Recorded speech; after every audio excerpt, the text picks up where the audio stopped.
I know from personal experience it can be tough to transition from a student nurse to a professional nurse. I remember when I started my first job in the emergency room, and I sat there twiddling my thumbs because I still had not successfully gotten an IV in, and I was about to hit the ground running. Little did I know that there was such a thing as nurse residencies, and that's why I'm excited to tell you about HCA Healthcare's nurse residency program.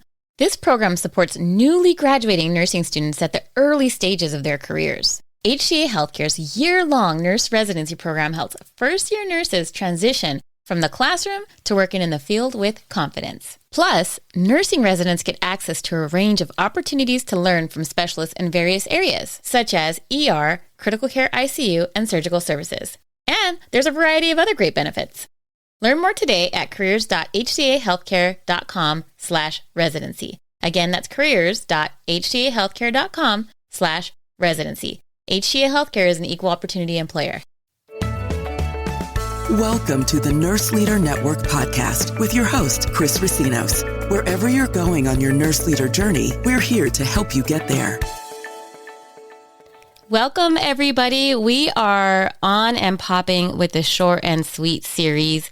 Today's topic is going to be on how to have a staff one-on-one. I've had a lot of nurse leaders reach out and say, Chris, I just got this role and I'm supposed to have these one-on-ones. Like, what do we talk about? Or I've had folks that are like, I have coached this person to the depths of the earth and I am just not getting the results that I want. Or am I actually having an effective one-on-one with the staff that I'm leading? So today we're going to talk about how to have a staff one-on-one and how to make sure that it is meaningful, purposeful, and gives you and your employee the results that you have been looking for. So we're going to start with talking about the purpose. Like, why do we even have staff one-on-ones? Like, what's the purpose? What's undergirding that desire for our staff to have the one-on-one and for us to have the one-on-one? The number one thing is really for you to create that meaningful connection between you and your employee. I've talked about it in many different episodes that when you have those meaningful connections, when you have that trust, you are going to see outcomes that you have been wanting for a long time. You're going to be able to make sure your staff are motivated. They're going to be happy coming to work. You're going to see decreased turnover. You're going to see increased patient safety. So we want to make sure that the connections you have between your staff are meaningful, even with those difficult staff. We all have those staff that sometimes are labeled as difficult. Usually there's something underneath that in terms of them not being challenged enough. So we want to make sure we really bring them in and have those meaningful conversations. Some of the things that you're going to do on your one-to-one with your staff are you're going to be identifying joint goals. So those goals are going to be goals for the organization, goals for the person's personal development, goal for performance improvement, any type of goals, but you're going to identify goals and you're going to help them prioritize those goals, right? Because we can have like 10 different sets of goals, but really where's the priority? We can't do it all at once. How should we prioritize these? And we're going to talk about how to do each of these in a few moments. Another is you are going to give and receive feedback. Yes, during your staff one-on-one, you should also be receiving feedback. So it's not just you giving the feedback, you should be receiving the feedback. And so things in terms of feedback that you want to give and receive are going to be kudos, right? When is somebody doing something great and you want to give them a pat on the back? It might look like personal development. Where do you want to go in your career? How do I help you get there? Vice versa. What can you learn from your staff? And then it might look like performance issues, right? So there might be some kind of issue and it's your job to help them correct those issues. Next, you're going to do some coaching. We are going to use the GROW method for that, and I will go over what the GROW method looks like, but this is going to really help your employee grow and become all that they have the potential to become. You also want to make sure that we use these meetings to motivate our employees. We're going to connect the job that they're doing to the bigger why. We're going to give them purpose. We're going to help them connect what they're doing with the goals, with the mission. I remember one time I was working and I had an employee and I asked them, how does your work contribute to our larger mission? And the employee had no idea. They were like, well, I'm a housekeeper and, I don't really connect to the mission. And I had to really talk about our commission is to serve our community, our patients in a very safe manner. And your job absolutely ties into that. So really bringing it back down so that these abstract missions and values that we have really connect to them and to how their job really connects to that why. Next, we are going to make sure that we reduce barriers. A big part of our one-on-one is to identify those barriers for employees and then reduce them. So we're going to talk about how to discover those and how to get those. We want our employees to work smarter and easier, not harder, because then they do the right thing. So the easier it is for them to do the right thing, the more likely they are going to do the right thing. Lastly, we want to make sure we update each other on those goals, right? So we've set some goals. Let's talk about how we're going to identify if we're actively making progress to them or do we need to pivot. And then lastly, you as a leader are going to be honing your coaching skills as you are doing these one-on-ones with your employees. So when you first start, they might feel kind of wonky, but just know, even after doing them for 20 years, we can make improvements as to how we have our one-on-ones. So that's what today's episode is going to cover. Those are the purpose around why we're doing them. And now let's dig into what do we do for our actual one-on-one. We want to make sure that here's some like baseline things that you need to know, the nitty gritty around must-have and hashtag facts. Facts are everybody deserves feedback. You deserve feedback. Your employees deserve feedback. It is a right that we have that we should be given feedback on our performance. Secondly, a lot of people get hung up on saying the right words, right? Like, so maybe I want to give, a pat on the back, but this person doesn't really like public acknowledgement. Or maybe I have to have a really difficult conversation around performance. Either way, saying the right words is not nearly as important as knowing why you're saying them. So an example when it comes to performance is that I know how difficult it is for me to give that tough feedback, right? I still get butterflies in my stomach when I have to give it. It's not probably going to ever go away. And I'm giving you this feedback because I want you to keep your license and I don't want a patient to be harmed. That's the last thing I want. And that's the last thing I want you to carry on your shoulders. So I remember the why behind why I'm having these conversations. And then the words kind of follow because I'm leading by why I'm doing this. It's a good thing for you to get that feedback. It's a good thing for the patients to get that feedback. And that helps me give difficult feedback. Lastly, just know that both positive and negative feedback can be uncomfortable for both parties. So obviously, negative feedback could be really uncomfortable to hear it. It could be uncomfortable to give it. But that's true of positive feedback too, because a lot of people, they will kind of brush it off like, oh, you did a good job. Oh, that's my job. That's what I get paid for. But it's our job to really highlight, wait, time out. You actually did a really great job. Let's talk about that to help folks become comfortable with the positive feedback too. Now let's get started. Go ahead and get your pens out. We are going to get started with what you need to do for your one-on-one with your staff. The first thing is prep. So first step is prep. We usually take about an hour for our one-on-ones and they have to be scheduled A, in advance and B, regularly. It is not okay to have a one-on-one once a year and be like, one and done, I'll talk to you next performance. Now I know that's challenging, right? I've had managers that have like 60 employees. I'm like, Chris, oh my gosh, how do I do these one-on-ones? And there's a couple different things. Number one, when you schedule them, you're going to look out in the quarter, take how many staff you have, and you're going to want to divide that into the quarter and make sure you're hitting at least all of them each quarter, especially when you have that number. But for example, as a chief nurse executive, my direct reports, I had about 6 direct reports. I could hit them every single month. And for some of them, I was hitting them every 2 weeks because we had to have conversations every 2 weeks around making sure they were attaining whatever goals that they had. So you want to make sure that you look at the number of staff that you have and then make it reasonable. But once a year is not enough. It is not okay. You're not going to be able to get them the results they need, and you will not be able to get the results that you need out of them. So schedule them in advance. And again, usually they're about an hour. At the very end of today's podcast, there is a little kind of like cheat sheet I have. If you, for example, have 65 employees and you want to do quick check-ins. So I have a little tool that you can use that will be able to do a quick check-in with your person, and that will be, done in 5 minutes or less. So you'll be able to hit as many as you need to hit in terms of getting them one-on-one time, at least briefly, until you can get to that long 1 hour one. What you're going to do is after you've prepped, right, you want to kind of be aware of what their current performance is. So you look at a previous performance evaluation, look at what's been going on in the unit or where they're working. You want to know what some of the focus areas are. So Are focus areas that you have for them around congratulations? Are there focus areas around, hey, I'm seeing there's a quality issue, or hey, it seems like you may be struggling with documentation? But know where the priority questions and focus areas are. And then you want to sit down with the person and you're going to start with asking them things like, what things and projects do you think are going well? So this is part of the engagement. So we did the prep. We're now moving into engaging your employees. What things are going well right now? Who on the unit, what staff do you think are doing excellent work? Who supports you? That kind of thing. And that's going to give you information that you can use in other one-on-ones and in department meetings. You're going to ask, how are the tools, the equipment, the training that you're using, that you have to support you? How's that working for you? Are you satisfied with your tools, with your equipment, with the training? Do you need more? Do you need less? Talk to me about it. Ask them if there is any systems or processes that you can improve. And then you want to always ask, what can I do for you right now?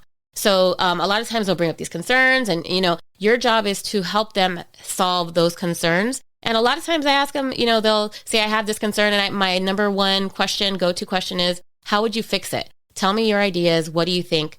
But you really want to go back to, what can I do for you right now? That also, as a side note, is a great tip to use with customer complaints. If you have a patient or a customer that's complaining, you always want to bring it back to, how can I help you right this minute? Like, I know this has happened to you, but what can I do right this minute to help correct it? Some other questions you might want to go into, depending on the employee you're meeting with, is around any safety. So do you see safety issues with that person? Are you seeing safety issues on the unit? Any experience, whether that's with customer service, whether that's with, teamwork. You want to ask about any initiative or any performance improvement that they're working on or that they think should be worked on. So that's going to be your engaged step with your employee around opening up the conversation so that you can begin to identify goals for the meeting. Next, you're going to do some listening. So you want to make sure that you say things like, hey, I have noticed blank and I appreciate your blank. So you want to make sure you bring up things that you notice, things that you appreciate. And you want to talk about things that you've been doing around your goals as well. So, hey, you all brought up the concern about staff lunches. This is what I have done to work on those. Let's talk about that. And so you want to always bring up your goals as well with them so that they understand what you're working on and how you can align both of it. Again, you're going to link their work to the purpose of the organization. So you're going to say things like, the work you do every day helps us to blank, blank, blank. You want to make sure that you also, when time permits, go ahead and attend those huddles, and you'll bring up anything that you found or saw in those huddles on the meetings. And then you want to observe. So observe this person. You want to observe their work. So you should have your one-on-one, but you should also have some shadow time where you can observe the work, look at things like, are they struggling with some area, or do they have like really cool inventions for, little nursing hacks on the unit that you want to address or that you want to dig deep into.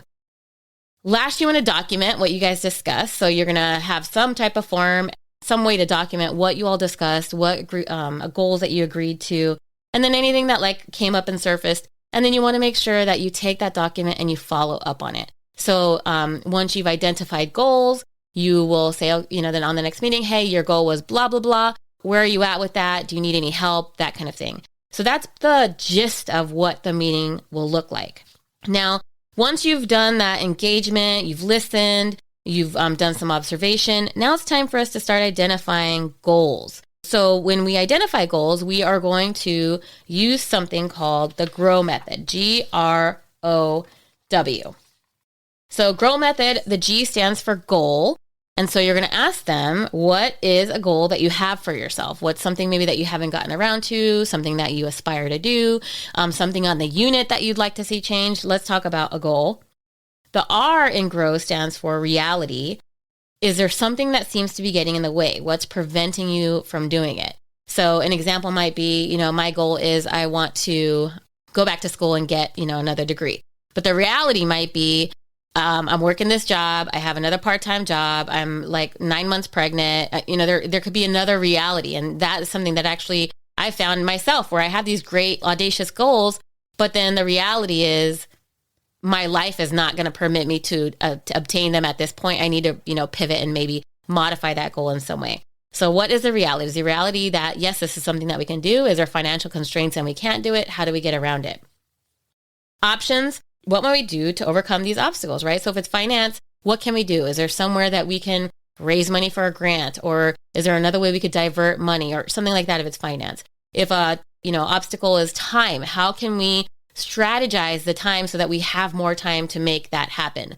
But you want to talk about what the obstacles are and come up with a couple solutions. Even if they seem like solutions that won't work, we want to come up and start brainstorming solutions to get over those obstacles. W is what's next. So what are you going to do? By when? What resources do you need? What is your level of commitment?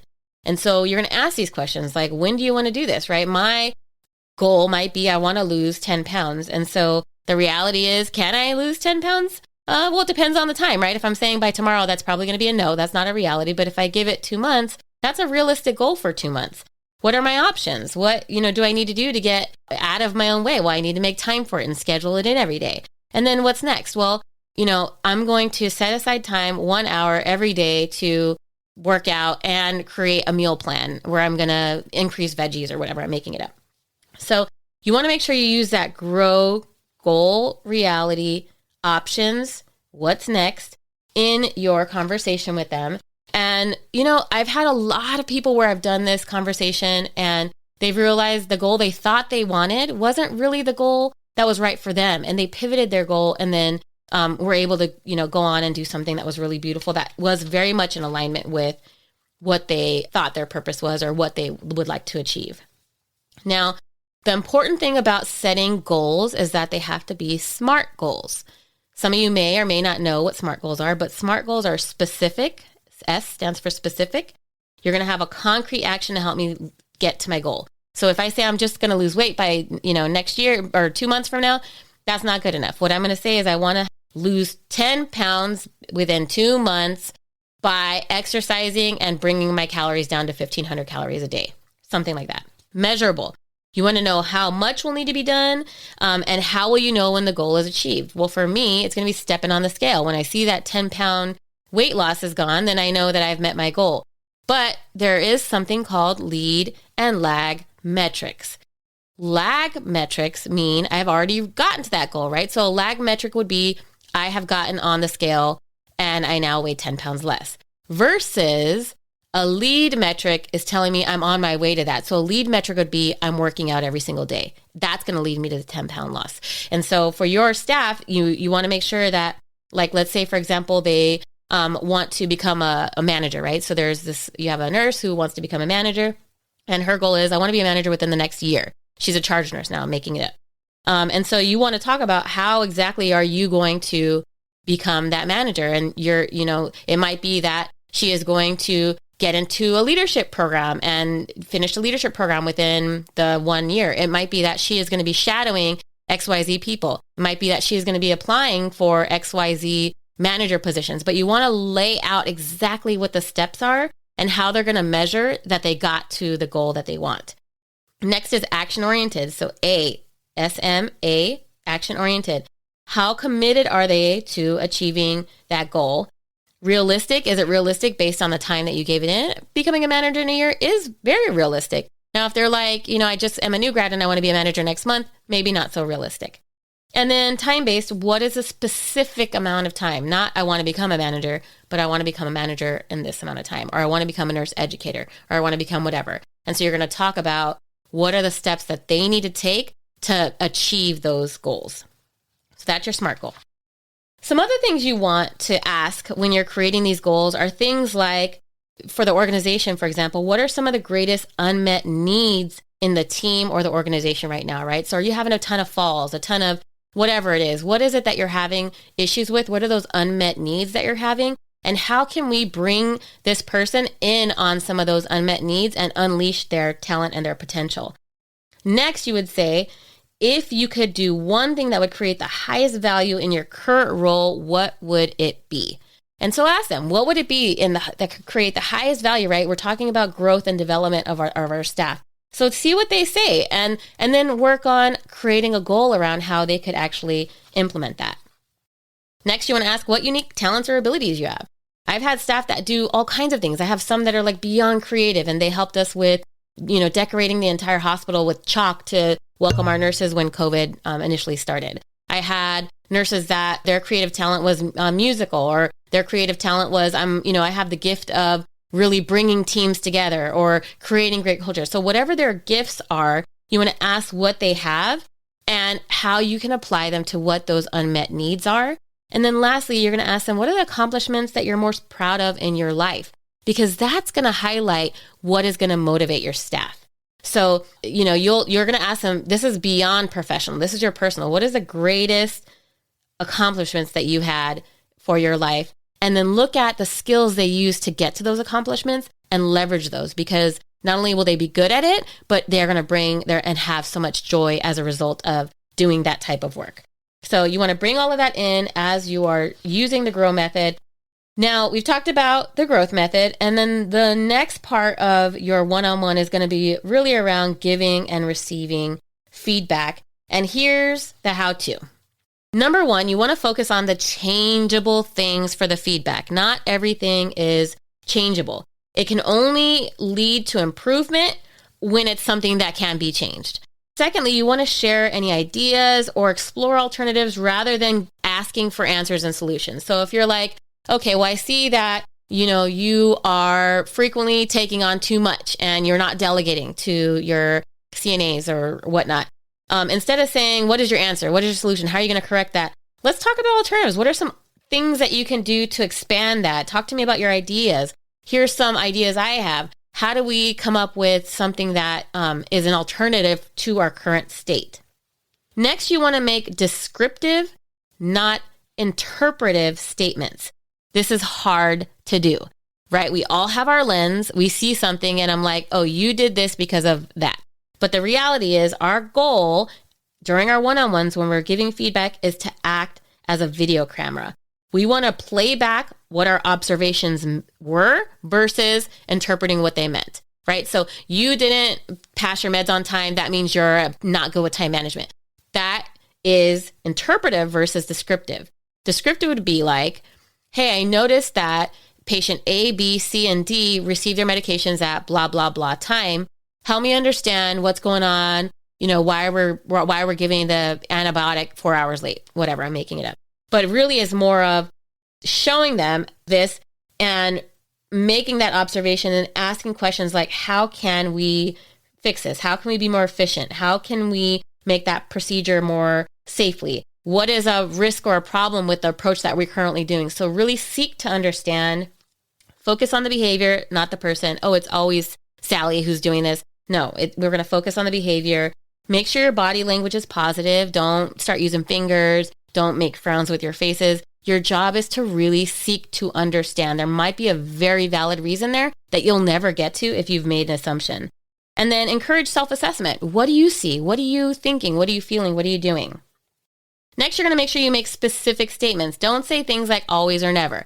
You always, pass your meds, or your patients always are falling, or whatever it is. Don't say that. You want to look for the details. I've noticed this patient at this time on this date, this happened. Or, I've noticed that whatever it is that you've noticed. Make sure that you focus on actions or omitted actions and offer specific positive statements. Don't say things like good job. That's kind of general. You want to say why it was good. You can say good, but say why it was good. So you can just say, I think you did a really great job handling that patient because the patient was very irate and you sat down and you took the time to go over A, B, C, D, E, F, G. So you want to make sure that you are very specific in highlighting positives and things that you need fixed. Next, you want to make sure you give immediate feedback. Do not wait until the end of the month. Don't wait until the end of the performance evaluation. The sooner the feedback is given, the more effective it'll be. I talked about in the last podcast about how to create culture of trust, and it's calling people out on their actions right then and there. And so it's really important to make sure you give the feedback as soon as you can give it. If you have to delay, you want to make sure you identify the exact time and date of when it happened. So maybe, for example, you have to do an investigation or something. You want to make sure you are documenting exactly when and where things happen. You want to be as specific as possible when you are having that one-on-one. Sometimes, again, you have to defer the feedback. That's okay, but you need to make sure that you try and get into the habit of giving the feedback back the same day. You want to make sure that you choose an appropriate time. After a patient passes or a code or something like that, that is not the appropriate time to give that feedback. So you want to make sure that you give that feedback in a very appropriate time. If you're giving very critical feedback, a lot of times it's better to, again, pull them to the side. Don't give it in front of other people because that's embarrassing. And you don't want this to be something embarrassing. You want it to be a moment of growth for that employee. And then choose one issue at a time. If there's a whole long list of things that you need corrected, you as a manager or the supervisor is going to select and prioritize which one you need to correct the most promptly, and then you can move on to others. So one at a time really helps them overcome that, and you'll see growth. And then lastly, don't demand a change. So don't saying like you have to do A, B, C, D, E, F, G. Keep in mind the playback. This is what I'm seeing. This is what I'm doing. These are my observations. How do we help develop a habit to reflect on this practice that is not going well? So you want to do things like that. And then you can ask them, what is their perception or their viewpoint of what happened? What went well for you? What did you like about it? What did you not like about it? You want to agree, summarize, and add. I agree with blank, and you did a good job with blank. You're going to ask them, what could have gone differently? As you think about how it went today, or whatever time it was, what do you think you could do differently next time? What can we do differently? And then lastly, you want to agree with that, summarize, and then add if you need to. So yes, I agree with that. This is what you said you could do differently. And I would also suggest that you A, B, C, D, E, F, G. So that is a script for giving the feedback. And then again, you want to make sure you are receiving the feedback. Talk to me about, how I'm supporting you. Do you feel like I'm supporting you emotionally? Do you feel like I'm supporting you in terms of safety? Do you feel like I'm supporting? And if they say no, it's not time to make a frown. It's not time to be like dismissive. It's time to say, help me understand that. What does safety look like to you? What does understanding your emotional well-being look like to you? You want to ask your feedback too. Like, am I showing up enough? What does that look like to you? Because what you think it looks like might be the complete opposite of what this individual is expecting. So that's the feedback module. Now, that's basically your one-on-one. You're going to meet with them. You're going to go over and identify the goals like we talked about in the GROW method. You're going to look at prioritizing goals for them. You're going to look at giving feedback and helping them grow and get to where they're at. And then again, recapping, make sure you bring that feedback back and look at how they're doing. Where are they at? Like, okay, you said you were going to take a class on CPR instructor. Have you taken that class? What's the next step for us to get you to that educator role that you want? I talked earlier about if you don't have time, right? You just have a ton of employees. You still have to make time for those one-on-ones, but if you can't make them frequently, meaning like monthly, then you can do something that is a short and kind of sweet check-in with them that'll allow you to know, hey, do I need to have this one-on-one with this person now, or can it be on my quarterly basis that I have? And so you're going to ask when you're rounding or meeting with these employees to talk about their beeps, sweeps, creeps, and keeps. Beeps, sweeps, creeps, and keeps. What are our beeps? Our beeps are, hey, this is an alarm, right? I'm honking a horn. I need your attention. There's something going wrong. I need you as my leader to help me navigate this. What are your beeps? Talk to me about those. Sweeps. What are things that we've talked about in the past that you have swept on the rug? They're done. You no longer have to worry about them, right? We talked about you having issues with A, B, C, D, E, F, G things. And now I'm at a point where I've swept under the rug. That is no longer an issue. We don't need to discuss that when we're having our one-on-ones anymore. Our creeps, these are things that are creeping along. Like they're not super urgent, but they're not going exactly how I want. Maybe I reached out 10 times to get into that BLL class and they're just not responding. It's kind of creeping along. I'll keep you posted if it becomes a beep. And then lastly, our keeps. Keeps are things that are like wonderful. We want to celebrate this. Hey, this is what I've worked on. Hey, this is where I'm at in my progress.